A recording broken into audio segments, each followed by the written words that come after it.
মানে দিতে যাবে কি হয়েছে? বসে বলো। বলবো বসে বসে মানে নিজের বলতে লজ্জা লাগে বুঝলে। বসে বসে বসে বসে বলো। হ্যাঁ দেখো, জানো তো আমার দোকান আছে রতনপুরে। তো প্রতি রবিবারে সাফিসিয়েন্ট নেসিরে আসে পয়সা দিতে, ঠিক আছে।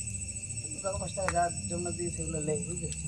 আমার তো বয়স্ক লোক আছে, বয়স্ক লোক আছে, আমি বুঝতে পারি, সত্যি বলছি আমি সত্যি আমি বুঝতে পারি। তো সে এসে দাঁড়িয়েছে, দাঁড়াতে আমি কী করেছি, পয়সাটা দিতে গেছি। বয়স্ক লোকটা পয়সাটা দিতে গেছি, আমি চশমা দেবো। ও ভিক্ষারি নয়।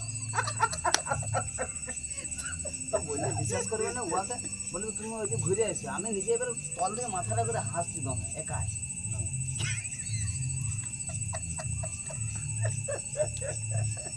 মানে কি বলবো, মানে একটা একটা এমন দৃশ্য হয়ে যাচ্ছে না, সেগুলো বলার লজ্জা লাগছে। আরে